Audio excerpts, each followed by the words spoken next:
Well, good morning, good afternoon, good evening, whenever you're listening to this. Welcome to Mission Driven You. This is a podcast for people who want to do well and do good in the world. And I'm super excited today because, frankly, that thing I just mentioned, people who want to do well and do good in the world, that's what we're going to be talking about. That's literally what we're going to be covering today, which is the question of how we balance our dreams with reality. Right? I don't know if you're like me, but I've got big dreams. There's things I want to do in the world. There's things I want to be in the world. There's things I want to leave behind. I got a chance to visit with my grandchild not that long ago. I'm starting to see there's futures of me. So I want to be able to do big things. I have these passions, but I also, have to pay my bills, have to pay the people who work with me. I have to keep things going. And so this question of how do we balance our dreams with our reality? How do we align our passion with our core needs of survival? That's what I want to talk about today. And hopefully we'll be able to come up with some interesting ideas and some ways to sort of move forward on this question of how do we balance our needs and our desires and make sure that our needs are met, but we're also moving forward on our desire. I heard just recently, I heard a really good definition of success, and I'm pulling it up as we're talking because I want to read it to you. Success is the progressive realization of a worthy ideal.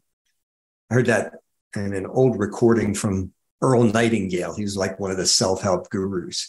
And he said, success is the progressive realization of a worthy ideal. Well, many of us have these worthy ideals. We have these great ideas. We want to do something big, but we have to make sure we can survive doing it. And frankly, I think this is maybe one of the most important questions we could be asking ourselves in today's world. Here's the reality.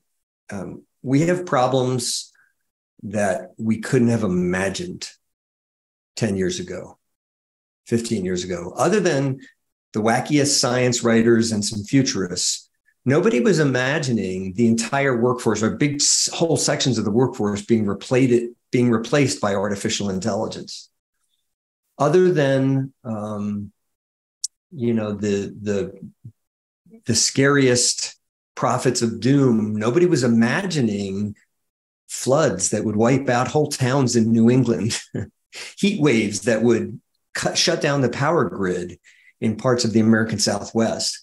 We've got these big problems, but we also have these big opportunities because for every challenge, there's an opportunity. For every threat, there's an opening. There's something new that we can create in the world. So I feel like this question of how are we going to make a difference in the world while making sure that our needs are met, I think it's a question that's really, really critical in today's world. And there's another reason why I think this is important. And I can speak from my own personal experience, which is that we know so much more about the human body. We know so much more about health now. We have all these new ways of living longer, better lives. What are we going to do with that life? What are we going to do with those lives? How are we going to be significant in the world? I was talking to somebody the other day, and he's a friend who helps me with a lot of my marketing questions. And that's what he was saying. He said, what you offer to people is the sense of significance, the chance to make a significant difference in the world. So I want to dive into this question of how do we balance our dreams with reality? How do we align our passion and our survival needs? So there's different ideas on this topic, but here's the way it makes sense to me, which is that there are 4 questions we're all asking. All humans are asking at least these 4 questions. I'm sure there's other questions. There's other, some people have 3, some people have lists of 5. To me, there are four key life questions that we ask. First of all, we ask ourselves questions about security. Do I feel security? What do we define as secure? It's true that the average person living in a developed country today lives a life that would have been unimaginable to all but kings, and even kings, not that long ago, couldn't have imagined indoor plumbing and just all the things that we've got. So the goalpost is changing, but it's still true that there are basic needs that we have to meet. Think about Maslow's hierarchy. How are our basic survival needs met? How are the needs of our obligations met? So maybe we bought a house and now we have a mortgage. We bought a car and now we have a car payment. We have insurance payments. We have all these kinds of things. And this whole question of security and survival, yes, it's somewhat of a moving goalpost in the world that we live in today. But we all are making choices based on whether we feel secure. We all are making choices based on this question of whether we feel like we're going to survive. And that becomes our core decider, really. When we look at the way the brain works, we've got all of the conscious decisions that we make in our prefrontal cortex. The very, very clear, obvious ones, frankly, are made in the subconscious, and they're made in the amygdala. Like most of our decisions are made by our subconscious brain. And so this question of security, do I feel secure, is one of the key questions that we ask. And then secondly, I think increasingly we have the ability to ask the question about significance. What is my best contribution to the world? And this is a fun question because I've been playing around with that lately. So often we meet, because I recently moved to a new location. Oftentimes we meet, we're meeting new people. And what's the one question we are almost preconditioned to ask? What do you do? Right? I really hate that question. Can I be honest with you? I hate the question, what do you do? Because it limits that person to the job role that they play in the world. But I think there's a really important second question, which is so the first question is, do I feel secure? And the second question is around significance. What is my best contribution to the world? How do I best contribute to the world? And that's actually a question I've started asking as I'm meeting new people. I'll ask them that, like, what do you contribute in the world? And sometimes, like, they're not exactly sure what to do with that, but that's a really important question for us to ask, because we all have a sense of contribution. We all have a sense that we're here to do something. And asking the question, what is my contribution to the world, really allows me to get behind this concept of significance. And it allows me to begin parsing out the difference between significance and meeting my daily needs, between significance and security. Like, what is my best contribution to the world? And then the third question is around impact. How do I want the world to be different because I was here? If you haven't read Ari Wallach's book, Long Path, I recommend that book. It's a fabulous book. And it asks the question, how can we be better ancestors? So as the world is changing, as our health capacity is changing, we're realizing that we're going to be around a lot longer, but we also realize, like, it's impossible to live in this world and not realize that we are in the middle of some cataclysmic problems related to wealth inequality, to environment, to just messed up systems that are collapsing all around us. And so this third question, how do I want the world to be different because I was here, really allows us to get into the question of how am I going to spend my days? I think it was Aristotle. He said that how we spend our days.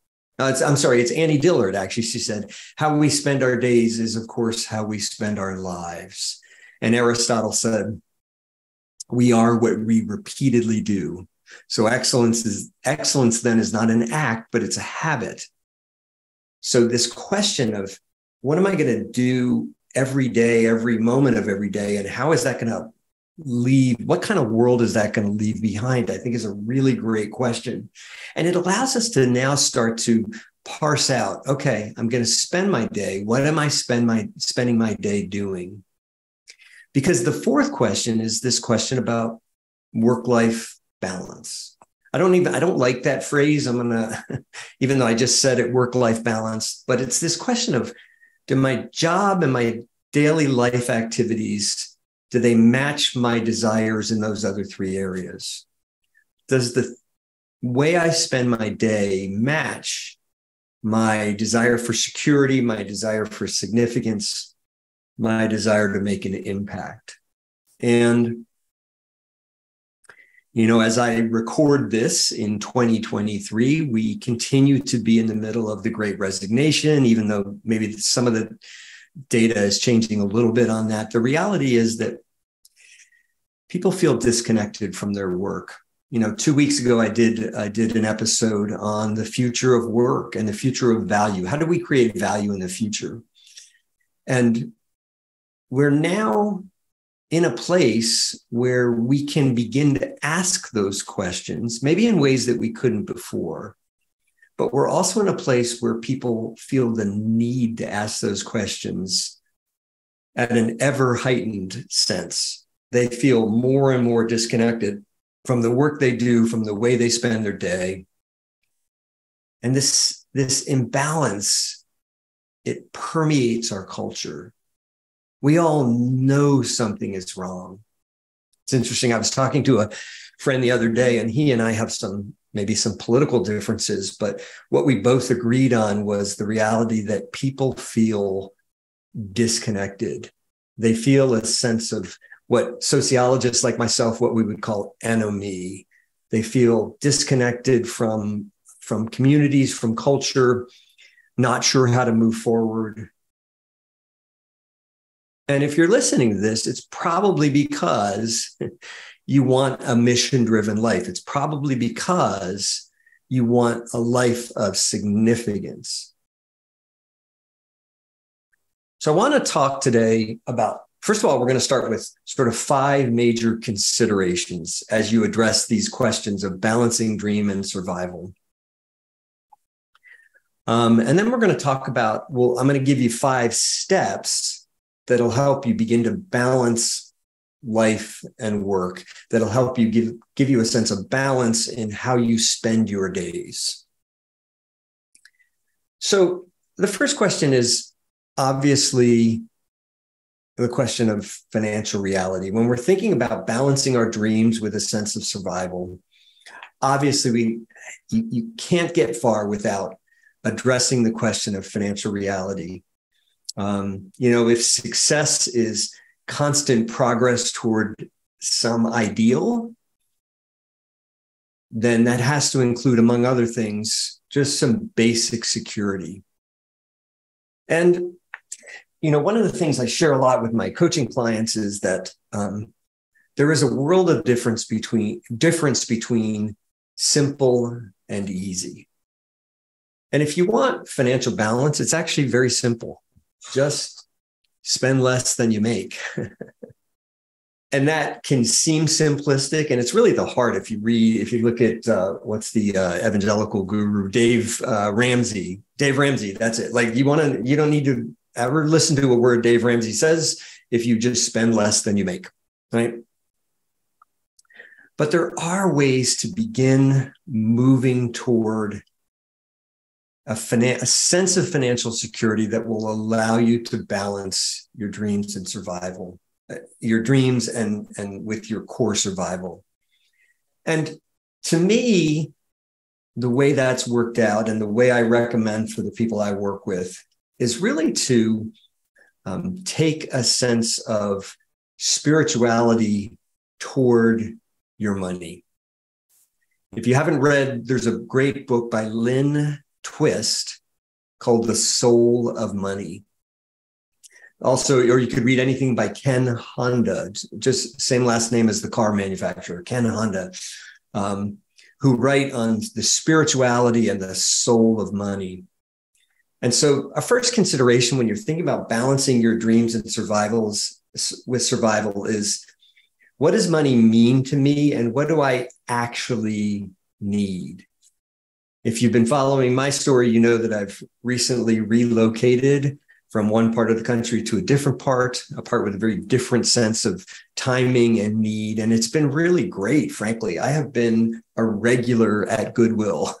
My partner and I have been a regular dropping stuff off at Goodwill because the reality is we don't need all the things we tell ourselves we need. And when I'm able to balance a solid financial plan, I'm not advocating not thinking about money, but when we're able to balance a solid financial plan against a sense of desire for what we want in our life, then we can begin to create a financial reality that matches our dreams and our desires. The second thing I would suggest considering when balancing dreams and survival is to understand your sense of personal fulfillment. One of the things we've had to do as we've made this move is admit that my partner and I are both bookaholics. The reality is that we spend a lot of money on books, but we also read a lot of books, several books a week. We love books. And so getting a sense of what actually gives you personal satisfaction and what actually matters, and putting effort toward that. And that means even balancing the efforts toward your dreams in life. So I'll give you another example. I'm recording a couple of these episodes ahead of time because starting next week, I'm going to be on the road for 2 weeks. I'm visiting with friends in Canada, and then I'm going to Turkey for a week to hang out with friends. That gives me a real sense of personal fulfillment. So when you think about it, ask yourself, what is going to get you closer to that sense of significance and toward that sense of making a better impact when you leave the world behind? If you're familiar with Vishen Lakhiani, he has 3 really great questions. He calls them the 3 most important questions, which is, what do I want to experience? How do I want to grow? And what do I want to leave behind? And so that's one way you can consider this sense of personal fulfillment. What do I want to experience? How do I want to grow? What do I want to leave behind? So first is understanding our financial reality. Second is understanding our sense of personal fulfillment. Third is asking what makes us well. You know, if you've listened to this podcast, you know I'm a person in long-term recovery, but even beyond that, I'm a person on a personal and spiritual journey to be well, to find wellness in the world. And so asking ourselves, what is going to best contribute to my financial, physical, mental, and spiritual and social well-being? Like, what is going to contribute to the well-being of all of the parts of me? So really beginning to get a sense of what's going to make us well and how do I move toward that? For me, I go to the gym 4 times a week. I have good friends who are quite healthy, going to the gym 2 times a week and then riding their bike. I have other friends who walk every day. So that's just one way of physical well-being, spiritual well-being, meditating, things like that. Understanding the importance of our wellness, and how that relates to our ability to find this balance. Oftentimes we kind of know something's wrong, but we can't quite put our finger on it.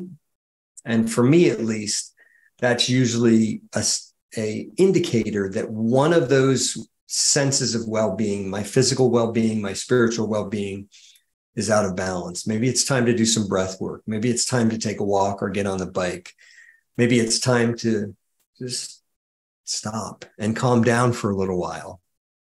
The fifth major consideration when it comes to balancing our dreams and our survival is developing a rich sense of social relationships. If you have followed this podcast from the beginning, you know that we started out with a different name. We were called the Revolution of Interdependence because I'm so deeply convinced that interdependence is the antidote for so many of the problems that we face today.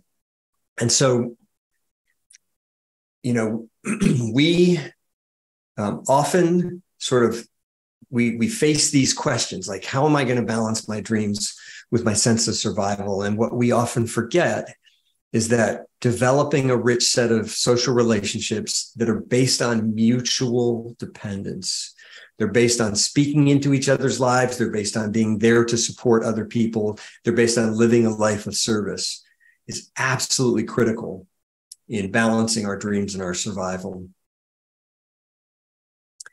And then when we get all those together, the fifth consideration is balancing our time, and balancing our time in a way that begins to create a sense of synthesis between our desires and our needs. Time is the most precious resource we have, and so finding a way to balance our time between our dreams and our survival needs also gives us a way of kind of moving toward that worthy ideal that we talked about before as the definition of success. And I've mentioned this in other episodes, but the way I do that is I schedule virtually every element of my life. If you were to open up my calendar, you would see different colors representing different parts of what I'm trying to create in my life scheduled into my day. And so when I wake up in the morning, my day is color coded based on my desire for a balance between dreams and survival. So I have one color for work that I'm doing with corporate clients, a different color for work that I'm doing with coaching clients. And then a third color for spirituality and spiritual development, yet another color for learning and growth, a fifth color for marketing, development, growing my business, right? So managing our time on purpose is a key consideration in balancing our dreams and our sense of survival. Okay, so great. Well, okay, so maybe you're on board now. You're saying, how do I actually do that? Well, step one, just prioritize. I talk all the time about the difference, about the fact that something can be simple but not easy. And oftentimes we struggle with prioritization, but you will never achieve a balance in your life between dreams and survival until you prioritize what actually matters. So questions like, what do I find significant? What's my best contribution to the world? Can you answer that question? Could you answer that question quickly without thinking about it? Can you answer it in one or two sentences? Years ago, there was something called a 6-word memoir. And I haven't used this as much lately, but could you put your desire for contribution into the world into 6 words? I used to tell people, I teach people to help others. That was my 6-word memoir. That's the contribution I want to make to the world, is to teach people how they can help others. So have a sense of priority. What matters to you and what is going to get you in that steady stream of progress toward your worthy ideal. The second step is planning and pre-planning is absolutely critical here. So the way I do this is every night, somewhere between 6 and 8 p.m., I decide how I'm going to spend the next day. And every Sunday, I use a tool called Lifebook. If you're not familiar with Lifebook, they're not a paid endorser of this podcast, but I'm a huge proponent of them. So I have a sense of where I'm going over the next 3 years, over the next year, over the next quarter. And then I review my Lifebook every week. So I know also where I'm going over the next week. And then I plan at night what I'm going to be doing the next day. And what that allows me to do is spend the bulk of my day in purposeful activity that is leading me toward that sense of significance and impact that I want to have in the world. The third step is execution. And it almost seems silly to mention this, but sometimes I feel like this podcast is a little bit of self-therapy too, because I'm a great ideas guy, but I struggle with execution. As somebody who has struggled with a lifetime of learning disabilities, that those of us with ADHD, we got problems in our prefrontal cortex, and that's the executing part of the brain. That's where our executive functions exist, in the prefrontal cortex. And so finding little tools that allow you to move toward execution is absolutely critical. If you're watching this on YouTube, you'll see that I'm showing you my timer cube that has timers for 15, 20, 30, and 60. Some people use Pomodoro timers. But finding ways to work on your plans in a way that allows you to execute, and finding ways that allow you to measure that progress. So you can look back at the end of every day. And one of the things I do on a daily basis at night, when I'm making out my schedule for the next day, the question I write, and I do it on paper. I've been a little old school lately. I used to use a digital task manager, but I've been doing it on paper. And the question I ask is, what do I want to be true of myself at the end of tomorrow? So when I'm making up, say it's Tuesday night, and I'm making up my task list for the next day, I say, what do I want to be true of myself at the end of the day tomorrow? And connected to that is the question, have I actually scheduled time to make those things true of me? If Aristotle's right, that we are what we repeatedly do, then what I'm becoming is just a composite of all the things I did that day. Now, the fourth step is having a clear and repeatable sense of reviewing your progress. And for me, I do that on Sunday. Even though I'm not a particularly religious person anymore, I still think of Sunday as that day of rest. And it's the day when I try to recreate myself. We think of recreation, that's just recreation. I try to recreate myself on Sunday, and that involves looking at my life book I mentioned earlier. It involves looking at my progress over the last week. I track some health indicators, and I view those on Sunday as well. But really having a way of continually assessing your progress and your satisfaction levels is going to help you continue to move toward this balance between your dreams and your survival. And then the fifth step toward balancing dreams and survival is staying agile or adaptable or nimble, whatever you want to call it, but making changes as you move forward. The whole idea of agile has gripped the corporate world, especially the IT world. Agile is just a way of developing that allows you to stay nimble and allows you to stay flexible and to change as conditions change.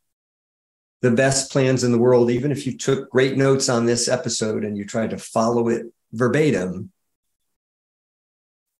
conditions are going to change, things are going to come up.